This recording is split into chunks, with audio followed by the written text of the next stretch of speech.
Medyo alarming na ang balita ngayon tungkol sa rabies dahil may mga kaso po na naitala na namatay sa simpleng kagat lang po ng aso o sa simpleng pag-scratch ng pusa. Opo, nakakamatay po ang rabies. Pero ang good news po ay pwede po nating maiwasan ito kung alam ang dapat at tamang gawin. Ano nga ba ang rabies? Ang rabies po ay isang viral infection na nakukuha ng isang hayop sa kapwa hayop na infected nito. Halimbawa po, isang aso na kinagat ng stray dog na merong infection at meron pong rabies ay pwede pa rin pong mahawa.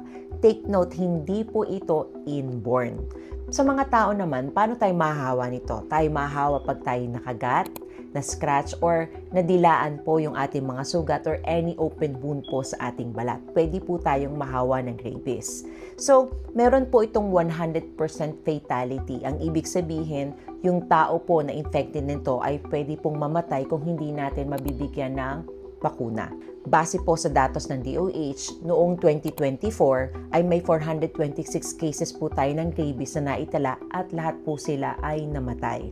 So ngayong 2025, 55 cases na po mula June hanggang March ang cases ng rabies. Kaya paalala po, kahit simpleng scratch or kagat, hindi po natin ito dapat pinagbabaliwala. Lalo na po halimbawa, syempre alaga natin, hindi natin to dapat pinagbabaliwala. Ang incubation period po ng rabies ay pwedeng tumagal ng 1 year. So, depende po itong mga simptomas na to dun sa mga taong infected. Ano nga ba ang simptomas ng rabies?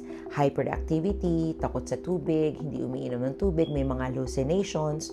Pero sa ibang kaso, hindi agad halata ang simptomas. Minsan, nagsisimula siya sa parang dahan-dahang pagka-paralyze ng katawan. So ano ba ang dapat gawin kapag tayo ay nakagat o nakalmot ng mga hayop na infected nito? Una, hugasan at sabunin po ng kahit mild soap yung part na nakagat or na-scratch sa 10 to 15 minutes ng running water. Pangalawa, lagyan ang sugat ng iodine. Kung wala pong iodine, worst comes to worst, pwede pong maglagay ng alcohol at pumunta agad sa pinakamalapit na Animal Bite Center, Health Center or hospital para matignan ng doktor at ma-assess kung anong dapat bigay na bakuna doon sa tao na nakagat or na-scratch. At tandaan, prevention is always better than cure. Maging responsible pet owner po tayo. Pabakunahan po natin ang ating mga alagang hayop laban sa rabies. Ingatan ang sarili, ingatan ang pamilya, at ingatan din po natin ang ating mga alagang hayop. Stay safe!